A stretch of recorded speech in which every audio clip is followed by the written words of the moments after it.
Lord Cochrane, the Sea Wolf. Let me tell you about a man who was so brilliant, so daring, and so outrageous, that he became the inspiration for almost every fictional naval hero you've ever read about. Master and Commander's Jack Aubrey? Based on him. Horatio Hornblower? Based on him. Captain James T. Kirk from Star Trek? Even Kirk owes something to this man. His name was Thomas Cochrane, the 10th Earl of Dundonald. But his enemies called him something else. The Sea Wolf. Thomas Cochrane was born in 1775 in Scotland. His family was noble but poor. The title was grand. The bank account was not. Young Cochrane joined the Royal Navy as a teenager. And from the very beginning, he was trouble. He was arrogant. He was contemptuous of authority. He questioned everything. He argued with his superiors. He broke rules constantly. His commanding officers hated him. But they couldn't deny one thing. Cochrane was brilliant. In 1800, at just 25 years old, Cochrane was given command of HMS Speedy, a tiny brig, 14 guns, 90 men, one of the smallest warships in the Royal Navy. Most officers would consider this an insult, a dead-end posting. Cochrane saw opportunity. Over the next year, HMS Speedy became a legend. Cochrane captured over 50 enemy vessels. He took on ships 3 times his size.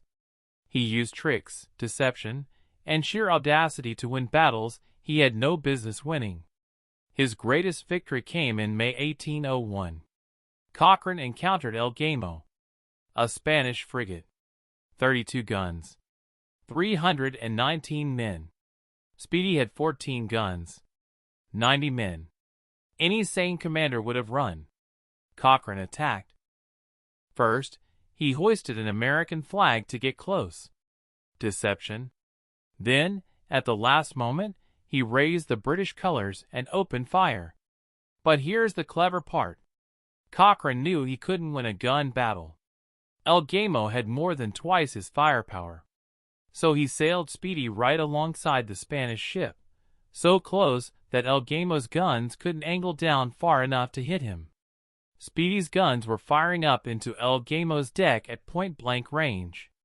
The Spanish couldn't fire back effectively. Then Cochrane boarded. 90 British sailors against 300 Spanish. Impossible odds. Cochrane won. When news of this victory reached England, Cochrane became famous overnight. The newspapers loved him. The public adored him. The Admiralty? They were less impressed. Cochrane didn't follow proper procedure. He didn't show respect to his superiors. He complained loudly about corruption in the Navy. He was everything they hated. But Cochrane's real genius was unconventional warfare. He pioneered the use of rockets, explosive devices, and chemical weapons. Yes, chemical weapons. Cochrane proposed using ships filled with sulfur fumes to attack enemy ports. The Admiralty was horrified and rejected the idea. In 1809, Cochrane led one of the most daring operations of the Napoleonic Wars. The attack on the French fleet at Basque Roads. The French had taken shelter in a heavily defended anchorage. They thought they were safe. Dozens of warships protected by shore batteries, and a boom of chains across the harbor entrance. Cochrane was given a fleet of fireships, old vessels packed with explosives and tar. His job was to destroy the French fleet. On the night of April 11th, Cochrane personally piloted the lead fireship straight at the French defenses. Under heavy fire. In the darkness. Steering a ship loaded with enough explosives to blow him to pieces if one cannonball hit wrong. The fireship smashed through the boom. Cochrane set the fuses and jumped into a small boat seconds before the ship exploded in a massive fireball. The French fleet panicked. Ships cut their cables and scattered. Many ran aground trying to escape. It was chaos. Perfect chaos. Cochrane expected his superior, Admiral Gambier, to follow up with an immediate attack on the scattered, vulnerable French ships. Gamber did nothing. He waited, hesitated, worried about the shore batteries. By the time he finally attacked, the French had recovered. They refloated most of their ships. What should have been a complete victory became only a partial success. Cochrane was furious. He openly criticized Admiral Gamber. He demanded a court-martial, not of himself, but of his superior officer. This did not make him popular. The Admiralty sided with Gamber. Cochrane was removed from active command. His naval career was effectively over. At 34 years old, one of Britain's most successful naval commanders was sidelined. But Cochrane wasn't done fighting. He just changed battlefields. He became a member of Parliament. And he used that platform to attack everything he saw as wrong with the British system. Corruption, nepotism, the rotten borough system, the mistreatment of sailors. He made powerful enemies. Lots of them. In 1814, those enemies got their revenge. Cochrane was accused of involvement in a stock market fraud. The scheme involved spreading false rumors about Napoleon's death to manipulate stock prices. The accusation was almost certainly a frame-up. Cochrane's enemies wanted him destroyed. He was convicted in a trial that was widely considered a farce. He was fined, imprisoned, stripped of his knighthood, expelled from Parliament, expelled from the Royal Navy. His career, his reputation destroyed. Most men would have given up, retired in disgrace, faded into obscurity. Not Cochrane. If Britain didn't want him, others did. In 1818, Cochrane was approached by Chile. They were fighting for independence from Spain. They needed a naval commander. Someone brilliant. Someone daring. Someone with nothing to lose. Cochrane said yes. For the next 10 years, Cochrane fought for the independence of 3 South American nations: Chile, Peru, Brazil. He commanded their fleets.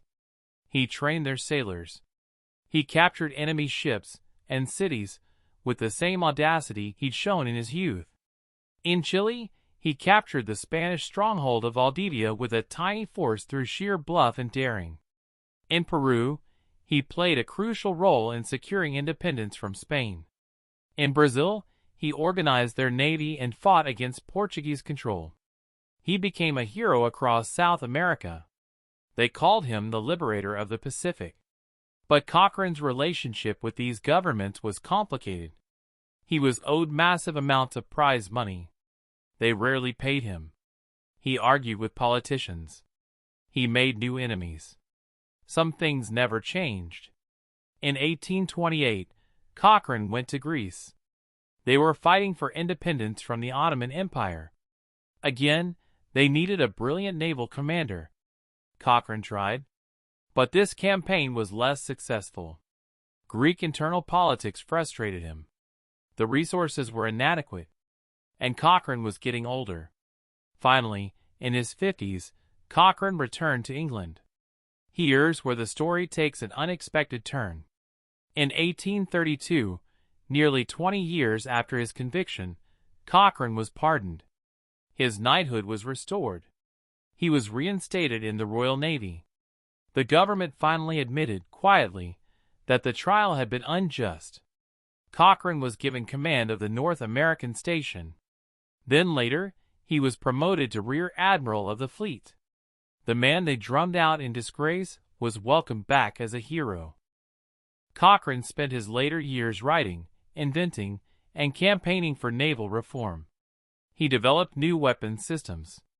He wrote detailed plans for attacking enemy ports. He never stopped thinking about naval warfare. In 1860, Thomas Cochrane died at his home in London. He was 84 years old. He was buried in Westminster Abbey with full military honors. The sea wolf finally at rest. So what's Cochrane's legacy? He was one of the most successful naval commanders in history. In his career, he captured or destroyed over 50 warships. He never lost a ship under his command through enemy action.